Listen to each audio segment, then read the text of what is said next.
Hey, welcome to Manalizing. This is where men talk about the kind of stuff that men don't talk about. Put your hard hat on, get ready for a ride. Here we go.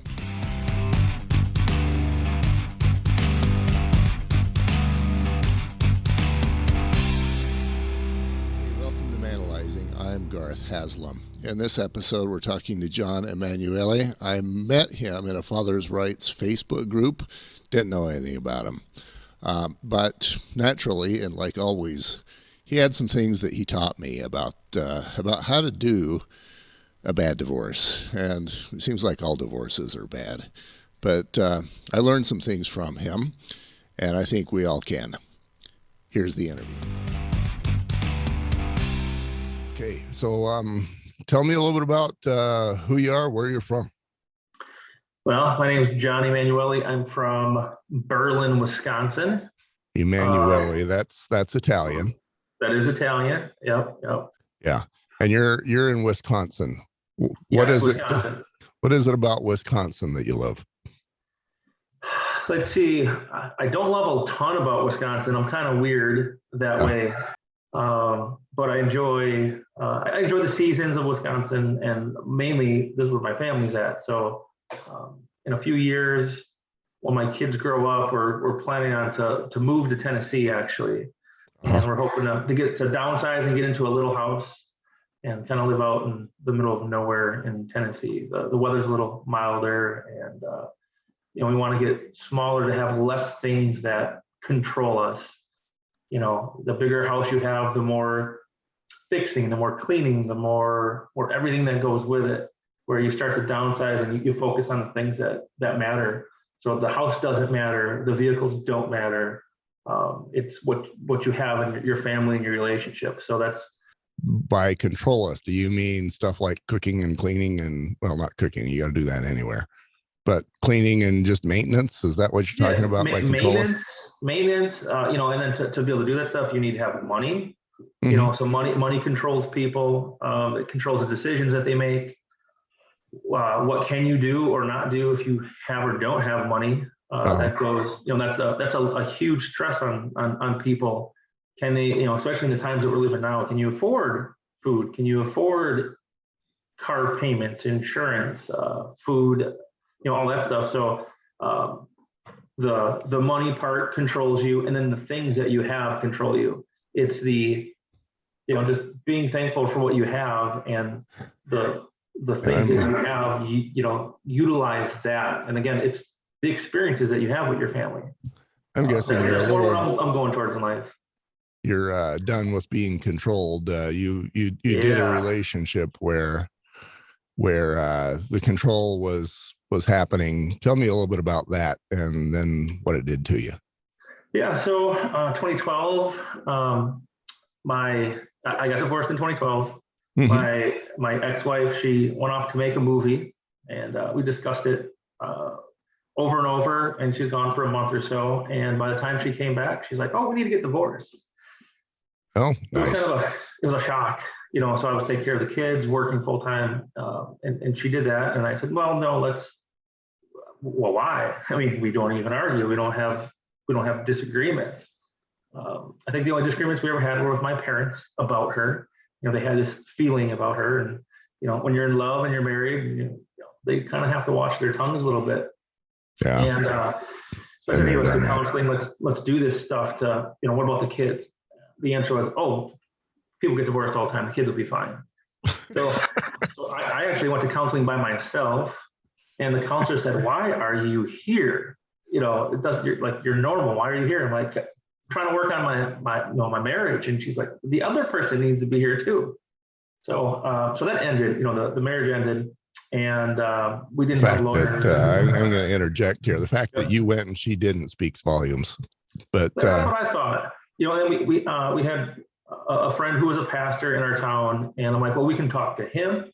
He's friends with both of us.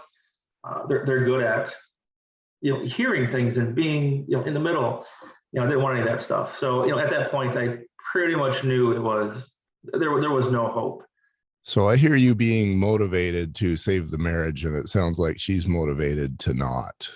Correct, to move on. So, I was pretty hurt by that. Talk to that me wasn't about my pretty hurt. plan. What'd you say? Talk to me about pretty hurt.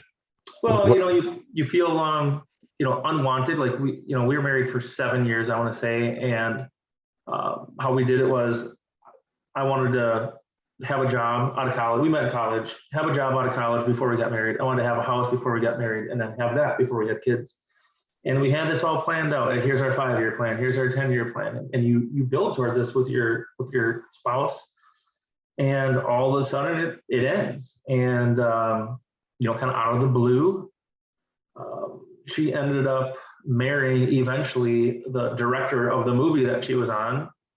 So she has never admitted that anything happened, but I have these suspicions that as soon as we separated, he moved in.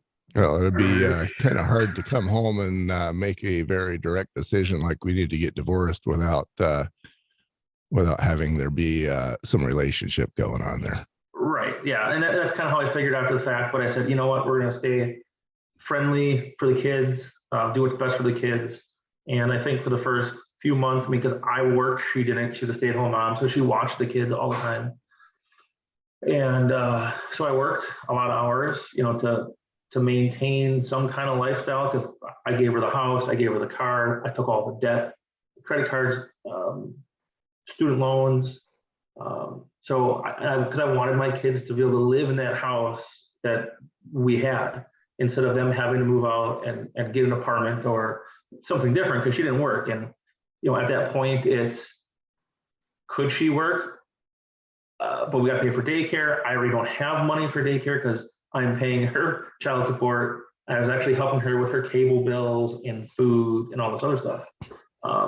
So I would pick the kids up every day from her house after work, and I got an apartment. I moved out, and eventually, 6 months later, I bought a house.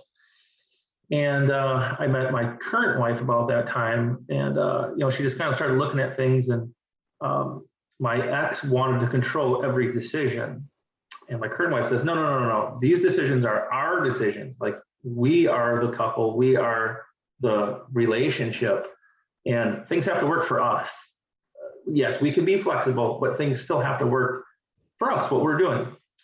And again, my ex, she didn't. Yeah, that doesn't sound like a control freak at all. No, she didn't believe in that. It was, hey, you guys are going to Disney. Let me pack all their clothes for what they need. And here's a camera to take pictures of your new girlfriend and the kids. And it's like, no, we're not going to, like, no, that's weird. We're going to take pictures with our cameras and so on and so forth. So, and then it came down to, well, you can't use this detergent. You can't do this. And she was constantly taking the kids for medical things. And at my house, I didn't see any medical problems. So one day she tells me, hey, I signed our daughter up to get her adenoids removed. What? Like, you're not going to tell me this stuff ahead of time? Like, there's no discussion. So I called the surgeon to find out information, and I wasn't even on any of the paperwork as the father, so they wouldn't talk to me. So I had to send them my divorce paperwork just to talk to the surgeon. And he said, well, it's an elective procedure. And this is right around when Joan Rivers had passed away after a procedure. And I said, I don't want my daughter going through that if there's no reason. From the paperwork, she had said that, well, she snores historically, she can't sleep, she's doing bad in school. And I saw none of those things. And her bedroom was next to my bedroom. Never saw any of it. So I said, I'm not giving you permission to do this. Sorry. Let's get some more research. Let's talk to our doctor. Like, tell me about this stuff first. So that was kind of the beginning of the end. And then it was, he's dictating. So she called social services on me that I didn't allow her to have her adenoids removed. So I got a phone call on that. And I just basically told them, you can't make me do anything. This is a medical thing. We both have to agree, move on. And they left me alone. We just weren't getting along. It was argument after argument after argument. And my stance was, let me live my life. Quit dictating everything. And she didn't like that answer, so she kept on pounding. We talked to the police and said, can we do anything about it so she could just leave us alone? And so he said, well, we'll talk to her and you guys just don't talk. Well, we have 2 great years, no stress, no arguing, no fighting. The kids are doing great. And then all of a sudden, I get a call from or I don't remember if it was a call or they stopped over, but social services stops over, or child welfare, or whatever they're called. And they said, hey, we have to investigate a claim made at your house that your wife is washing your child, in the bathroom. And we're like, okay, well, giving her a bath. Giving my son a bath, which wasn't true. It was, again, a story that when he was 6, helped wash his hair. Well, it's been turned into when he was 10 that he was being washed, and he wasn't. So they came in, they investigated everything, and they're like, there's no basis. So we're thinking, well, that's really weird. Like, why would this happen? And then I found out, because I got served papers like a couple days later, that she was trying to take the kids from me. And I believe that was the first step in trying to build a case. Well, geez, Child Protective Services came, because even to this day, she says, well, you weren't exonerated. Your house wasn't exonerated from that. They just didn't find any evidence. Huh? It says there's no evidence to be found at this time, and the case is closed. Like, what else do you need? But she continues to push that. So eventually, when we had to go to co-parent counseling, she'd bring that up all the time. And the first thing you hear is that this thing, and you're like, you didn't do anything wrong. Like, we're just parents. Like, if your kid is not washing their hair correctly, fast forward, we've been going to court for 4 years now. Kids were taken away because of that. The guardian ad litem, who I don't believe for 1 second has the kid's best interest at heart, took the kids away for the summer, basically reduced me to like 25%, so 50-50. And then as more information came out, she said, nope, the kid was lying about things that happened, so we're going back to 50-50. Okay. That's great, summer. this is awesome. Like, my kids are back. Like, it's not just meeting for a little bit. But again, that wasn't the end. She wasn't going to stop there. So, at this time, I'm feeling joyous that I've got this lawyer. Everything's working out. My kids are back, and that's the main thing, is that the kids are back. We ended up getting up to about $60,000 in lawyer bills. I don't can't afford that. You don't just have an extra $1,000 laying around. So there's a lot of stress. There's a lot of stress with your current spouse. There's a lot of stress with your kids when you don't have the money. You don't have you have these plans and these hopes and these dreams that here's what we're going to do. We're going to do vacations. We're going to be able to put money away for the kids for college. There's all these things that you're hoping to do, and when you don't have the financial means to do it, you're stressed, and your stomach is on fire, and you're afraid to make any wrong move, because throughout this process of the courts, I'm just accused constantly of things that have never happened. So it's, well, how do I word this message? How do I protect myself? How do I do this? And you're just like stressed the whole time. So you're working on this stuff, and you're and the stress happens, and then somebody walks in the room and says, whatever, I need a pencil, or how you doing? And I'm guessing there's been moments where you snap at that, because that's a place where you can snap. And there wasn't a lot of snapping. We've been pretty good of taking care of a lot of that stuff at night, like when the kids are sleeping. But there is that stress, and they kind of get ignored. You kind of get ignored. Tell me about you kind of get ignored. So for example, so I have a daughter with my wife, and I have her all the time. So my other 2 kids are 50-50, so they're gone. So usually when they're gone, we try to work on some of the stuff. If it's reading emails, working with the lawyers, figuring out a plan of attack, and every time you get a message that's sent through, and they're always accusing you of something, okay, where's the proof to counteract that? Again, is it a proof in a message I've sent before? Is it a proof from? So you work on these things, and then you kind of let your daughter, hey, why don't you just watch some YouTube? Kids don't watch TV anymore; they watch YouTube. Here, watch YouTube for a while mom and dad are working on this. Well, and then you feel that you're not spending that time with her that you would have been. So your daughter suffers because not only are you stressed out, but you don't have the time. Yeah, Right. and I can identify because when I did my divorce a billion years ago, um, she did a very similar set of things. She'd come up with an accusation, and I would spend the next week putting evidence together to rebut it. And then I'd present that at the next hearing or whatever, and she didn't care. She was on to the next accusation. Yep. And then I had another, however much time to try and rebut that. And it it was ugly. As you're doing that, um, what's going on in your gut? Well, you have multiple things in your gut there at the time. You feel like you're helpless and it's never going to end. You're in this downward spiral that um, you can't you can't get out of. I mean, everything in my life I've been able to control for the most part with this work. Working harder, getting promoted, just putting in that time, finding the love of your life. I mean, we started a church. I mean, all these things are easy compared to because you can help weave that path of your life. You have a say in it. Well, now you start coming to this other stuff. You don't have a say in anything. You have a guardian ad litem who's telling you what you're going to do. You have a judge who's telling you what to do. So you're kind of stuck, and you can, for example, the guardian ad litem says one day, you can't possibly be that busy. I said, well, we are that busy because I need to fit 100% of my kid's life into the 50% that I have them. So we're busy all the time. We go here. I send pictures of here's the date, here's what we did, they don't believe me.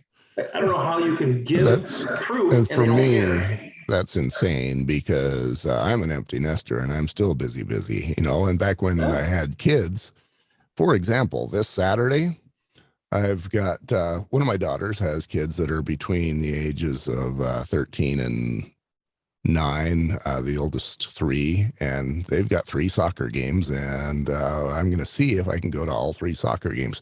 That's one of my daughters. Yep.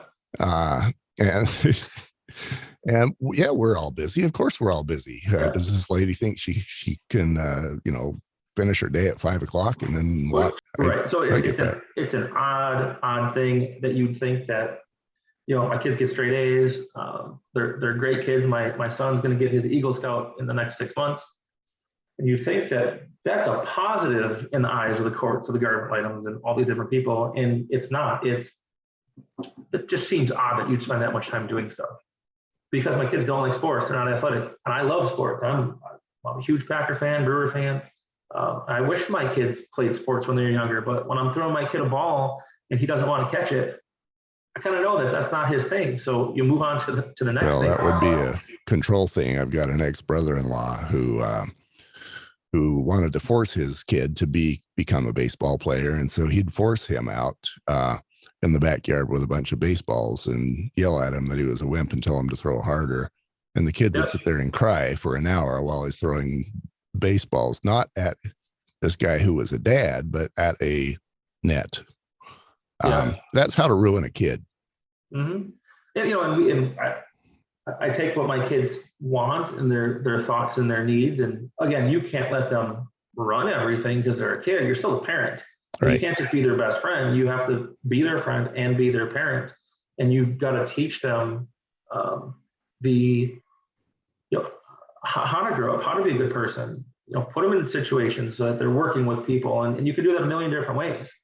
And part of how we do it is through our church and youth group. And I think my kids are great kids because of these things that we do. And based on results, you're winning. What does it do to you when your wife or the guardian ad litem or whoever tries to tell you that you suck and you're doing it wrong and you're going to do it another way? I get mad. That's the Yeah. first thing. Like, how dare they? Like, how dare they tell me how I have to live? How dare they tell me how my kids should be? They have a say in their life and what they want to participate in and what they want to do. And if my kids were coming to me saying, "Hey, I want to be part of this," or "I want to be part of that," that's a different story. And we've even talked about, "Hey, do you want to join this? Do you want to join that?" No, no, no, no. You said you get mad when the guardian, et cetera, tries to tell you how it's going to be. How do you deal with the anger? What's your outlet? Who do you talk to? Well, I've been blessed that I really don't care what people think. So that's a great thing that I have going for me compared to my wife, let's say, for example, who cares about everything everybody says. I have a support staff and my wife. I got people at work that I talk to about stuff. Again, with these guys at work. At your work, what do you do at your work? I'm a vice president. We're a military packaging company. Uh-huh. So I do day-to-day stuff. We do testing and things like that. The package up for the military. And it's a small company. I've worked here for 20 years. Most of the guys that I work have worked here 18, 20 years. So we're pretty close. Again, I don't really have any friends. So I don't have any. I have a couple friends from college that I see once a year. I don't hang out with any people from high school. I'm focused on my family and what I'm doing. And my outlet is I have my parents, I have church family, and they encourage you and offer you suggestions. And I know, again, being a faithful person, that there's a bigger plan, and that whatever happens there, it's going to happen. It's for the best. And if it doesn't turn out my way, it's for the best. And we don't know what that is right now. I focus my time on my kids. Uh-huh. And I guess I rationalize in my head and say, I can give up, and if I give up, then where are my kids? If I give up, or if I do something stupid to myself, or drink myself into a stupor, or the things that a lot of people turn towards, I'm turning towards my kids. I'm turning towards my family. And what can we do together to not worry about that stuff? It is a stress relief to go camping with your kids and watch them run around or swim. Or what would give up? When you said I would give up or drink myself into a stupor, I want to go there. What would give up look like? For me, I wouldn't give up, but I think a lot of people do give up. Like they just, oh yeah, there's millions of guys who give up. Because when you don't see that end and everything you're doing is failing, and like for us financially, we're just ruined. I had to sell my house just to pay for my lawyers. Right. My wife is battling breast cancer right now, so those medical bills just keep piling up. So you're in this state of, I'm never going to get out of it, but I compartmentalize. And it's probably not the greatest thing in the world to do, because you want to be able to release things. But I talk to my wife. Again, I talk to my parents about things. So I don't keep it in. But I'm not a crier. I'm not a real emotional person. But there are times where you're just like,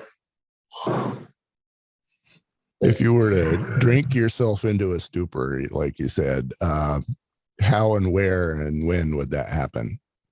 It would be just probably at home. But again, I know I have the support system that my wife would be like, what are you doing? What are you drinking for? You don't drink. I drank a ton in college. Grown, especially meeting my wife, my current wife. She just makes you focus on the good things and things like that. So again, you got to have that support system, and you got to utilize it. That your wife had cancer. Mm-hmm. Paint that scenario for me, and especially paint what it did to your guts. So, my wife goes in for her annual mammogram, and she comes out, and a lot of times I go with her to her appointments. Just I can get off of work, go with her, give her. She doesn't like that. She doesn't like the poking and the prodding and all that stuff. So, so I go with her, and they said, hey, there's they found a lump when they did it, but I think it was 80% or some stat that it ends up being nothing. So so we went home thinking, yeah, that's not gonna be anything. She's 40. I think at the time, I think she was 44, so pretty young still. Mm-hmm. So we come home, they do some testing, and like, oh no, you got to come in for more tests. So now you're starting to worry. Like, wait a minute, and then still, you have this positive feeling of you'll be fine. You'll be fine. She's freaking out, so I can't freak out.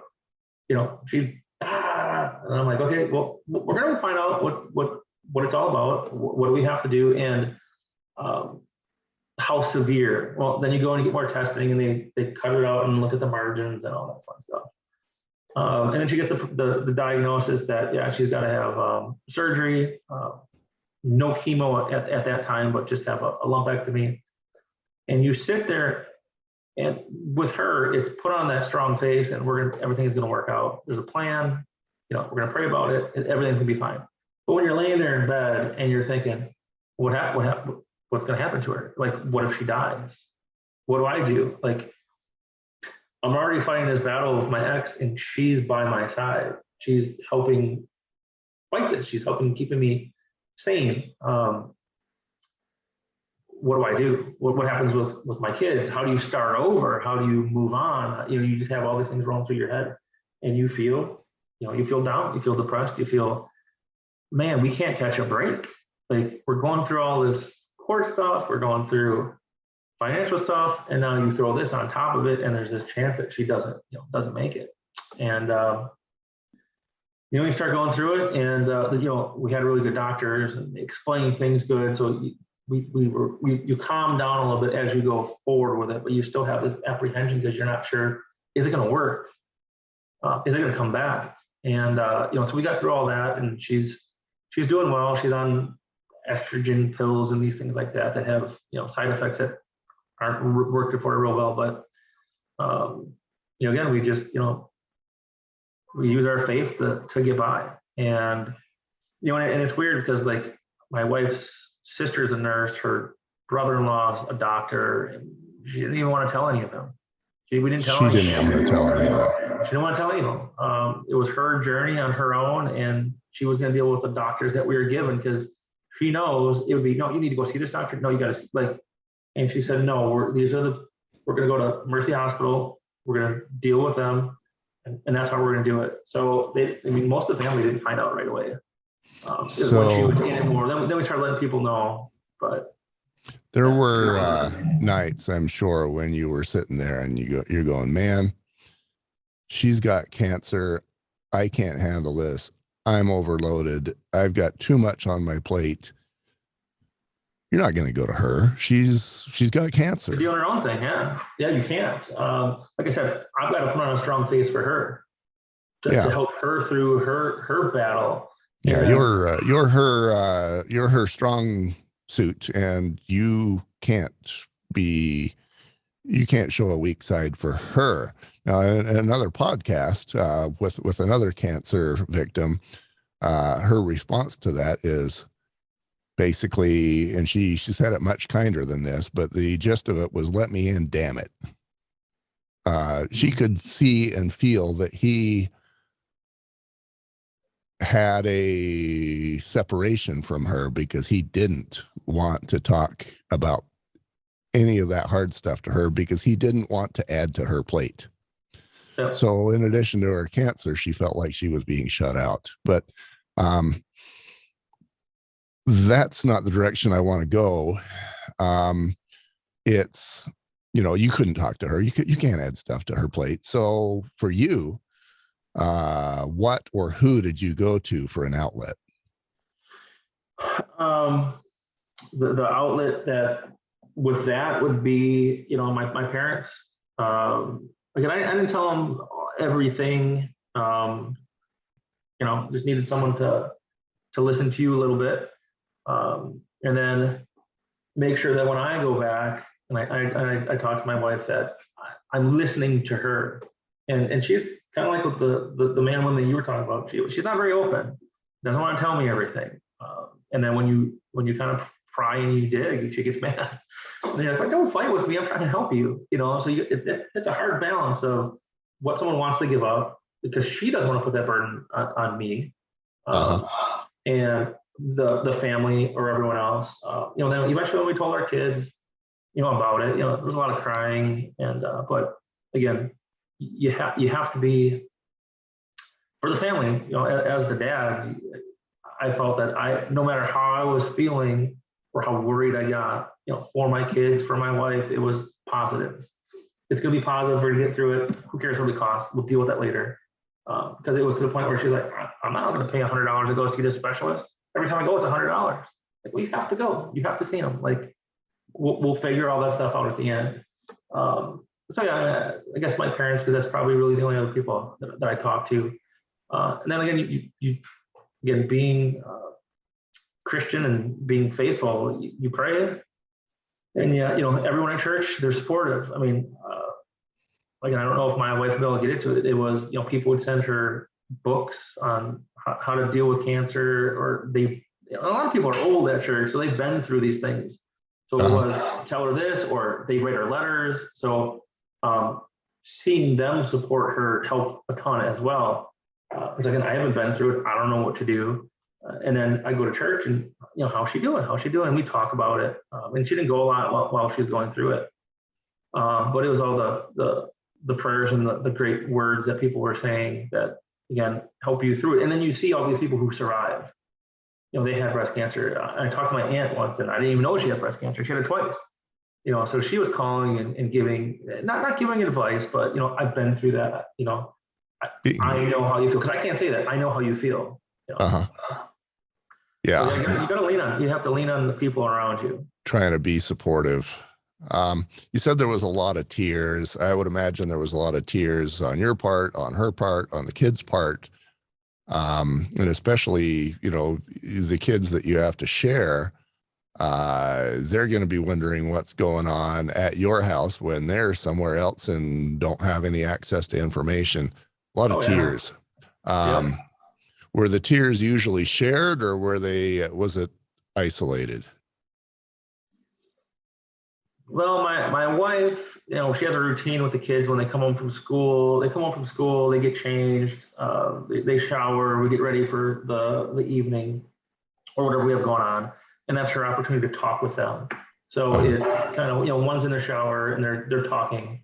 She's in the living room cleaning, doing whatever, and they're talking through whatever. Here's the middle school drama. Here's the whatever's going on. So I think they used a lot of that time for them to talk.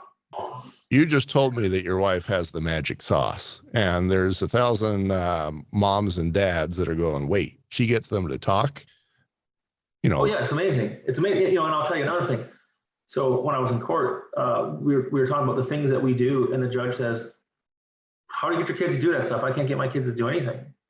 Well, part of it is that you love on them, number one.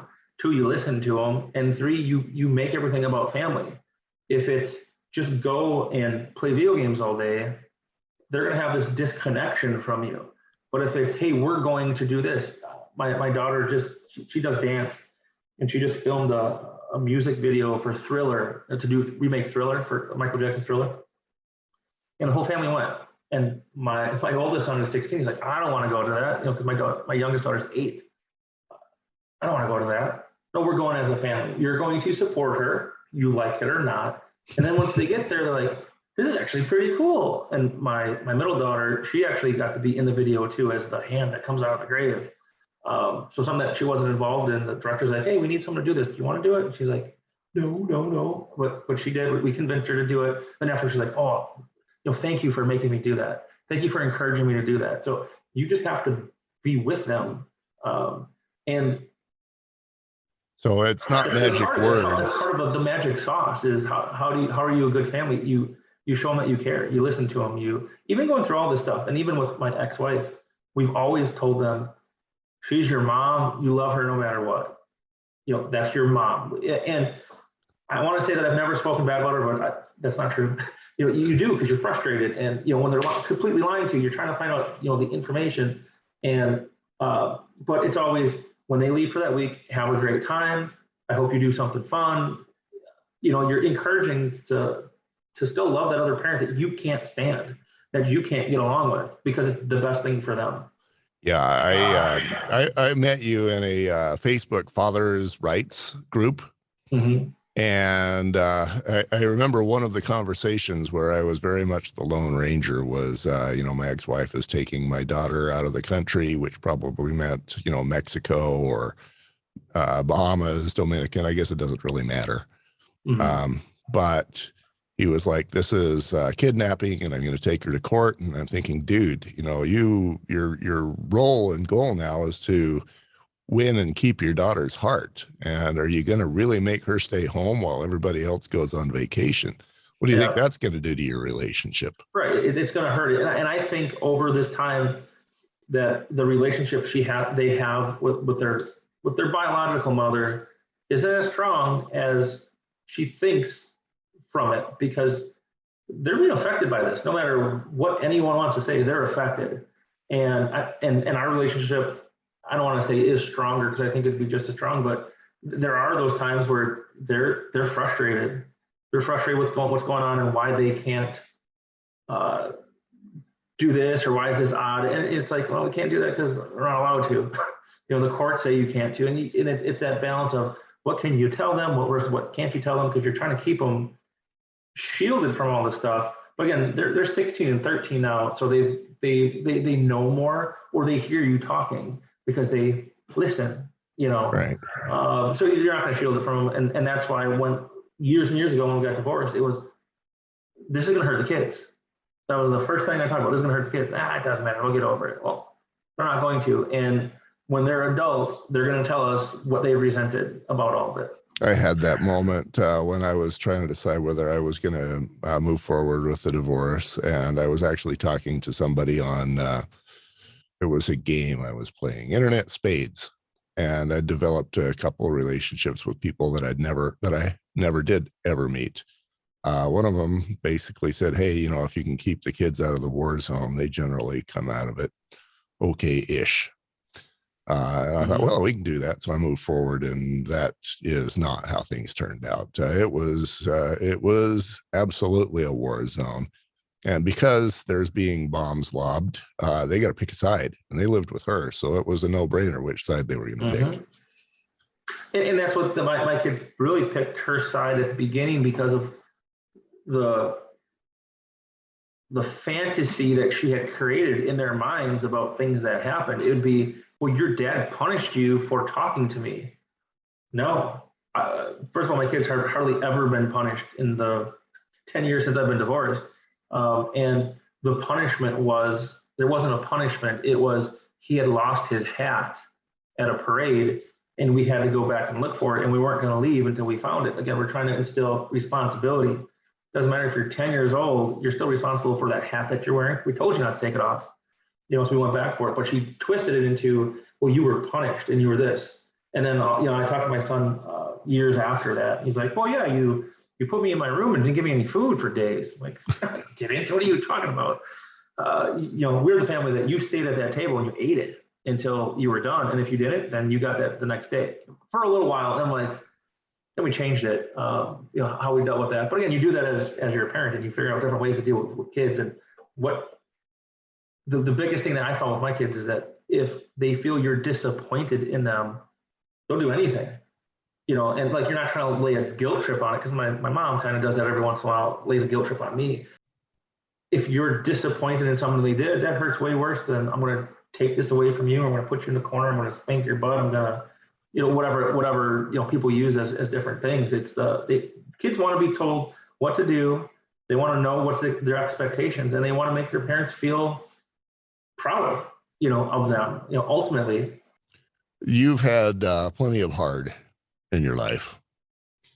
What was the hardest moment for you? Was it divorce related? Was it the cancer related? Was it seeing what was happening to the kids? Or was it something completely different? I think the hardest moment would have been when my kids were taken away for that summer, and it was just distraught, and that we're not going to get them back. And what is she going to do to them with having more time with them? Because of the things that she had done in the past. And I can only guess. I'm going to color this a little bit. And I'm going to put myself in that scenario. I can only guess that you're going to go, they're my kids, they're my life, they're my everything. She's going to ruin them. They're going to be a mess for life. Oh, yeah. And all of my life's meaning, value, and purpose is going to rot in the toilet. That's 100%. where I would go. Yeah, that's exactly where I went, and my wife too. Again, they're her kids. She's the stepmom, but they're still her kids. Like her son, he's my son. We don't have designations of you're a step kid or you're whatever. We're family, and we're mom and dad. And the cancer part of it, being the number 2 thing. The only reason why that's not a little higher on the list is we have professionals that we trusted to get her through this. Again, this thing with my kids, the professionals want to took them away. Yeah, the professional who is supposed to have their best interest is the one who took them away. And then we had There's, to do co-parent counseling, and that wasn't even close to working. yeah, there's no professional to keep your kids from rotting in front of a video game for 3 months Right. and deciding that they don't matter. Right. And then when I say, no, we're not going to be spending all this time playing video games, she says, well, look how horrible your dad is. He won't even let you do something that you like.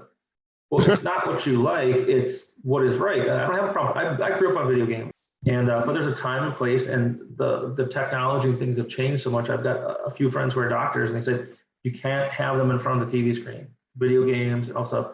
It's not good for their brain developing. It's not good for this stuff. My son always comes back and says, well, no, it's good for hand-eye coordination. Instead, we always have this argument about it, and it's like, okay, and everything's in moderation. I know you play all the time at your house because you keep telling me that. Oh, all the time you play all these different games. So okay, here we're gonna, not that you can't play it, but we're so busy you're not gonna even have an opportunity to do it. So let's go back to that summer and maybe the beginning of the summer. You're going, these are the most precious things in my life, and she's gonna, you probably watched, what is it, Lord of the Rings, and you got Gollum holding my precious. Yeah. And now Gollum has to let go of that ring, and imagine his anxiety. You fill that void the best that you can, if it's more work around the house, or whatever it might be, but you still have that back of your head, like, what is she doing to them? So like, how are they coming out of this? How am I going to get these kids back? Because for some reason I'm the bad guy. How did I become the bad guy? If anyone who, again, you always think you're the greatest person in the world, but I look back and go, I don't think anyone would really say a lot of bad things about me in my life in general. How do they think I'm the bad guy? You felt that pain. It sounds like you basically just did stuff to take your mind off of it. And there's not any good answers, but that's as good a bad answer as there is. Yeah, it was keep my mind off it. And then when I had them for that limited amount of time, it was love up on them, do something with them, be active and part of their life. Not just they come over and, okay, go play a video game, go hang out with your friends, go like, and I feel bad too, because it's like, and that is the magic sauce. As much, because it's okay, or their grandparents. Like my parents are like, well, we want to see the kids. I know, but I only have them a couple hours here and a couple hours there. Like, I don't really have the time to say, go hang out with grandpa and grandma's house. You live 2.5 hours away. Like, grandma and grandpa come here. So so here's my question. I'm sure that there was a day or two or many when your kids were gone that summer, and you maybe didn't mask your fears as well as other days. You didn't bury it in a a flower garden or whatever. That those were very painful, anxious, angry, apprehensive days. Bad days, probably your worst days. How did that turn into a blessing for you? You learn to appreciate your kids more. And I actually had a conversation with a young father in my department here at work the other day. And we were just talking about different things. And I said, I'm not the kind of parent who says, man, I can't wait to go on vacation without my kids. Without your kids? Without my kids. And I have a lot of friends and coworkers and people who we're going to go here and do this, or I can't wait to drop the kids off with a babysitter and do this. And from that point on, I was like, no, never. I mean, I won't do anything without them. Now, we do stuff with my youngest daughter because we have her all the time and she can't be neglected. But if we're going on vacations, no, they're coming with every penny we have, we spend on these kids we're about making memories. It's not about having the most stuff in your room, having the nicest clothes. It's, if I have X amount of money left over, we're going to go use it and do something. We're going to go places. We like to eat. We try different restaurants in different towns. We like roller coasters. So we go on roller coasters like every other weekend. So we're being busy. So that time said, because when I was first divorced, I kind of felt that same way because I only have my kids half the time. But then you get into this routine that you only have them half the time. So it's like, okay, I'm going to live my life with my kids when I have them for that one half. And then the other half, I'm going to do what I want for myself. And so that's kind of how you were until they got taken away. And it's like, wait a minute, now I have them even less. So how am I going to make this time up? How am I going to do that? And I still try to work on the house or work on things when I don't have the kids, so that I have that time to focus on them. And it's family time. Again, we do scouts, we do it as a family. We do other whatever it might be, we're doing it as a family. We're together all the time. You have to be active. You have to be the one who's guiding them down the path. That's how you turned that extremely dark moment into a bright spot. It occurs to me that what was it? The Greek philosophers, I forget the name, but basically their thought was that no single thing in itself is good or bad. It's how you respond to it that's good or bad. And what I'm seeing is that you responded to a very dark moment by giving yourself guidance and direction. I don't have them, but when I do have them, we're going to make the most of this time. And then when I don't have them, I'm still not going to mope in the corner. I've got time, it's valuable, and I'm going to use it to make myself better and more prepared to raise them again when I have the next chance.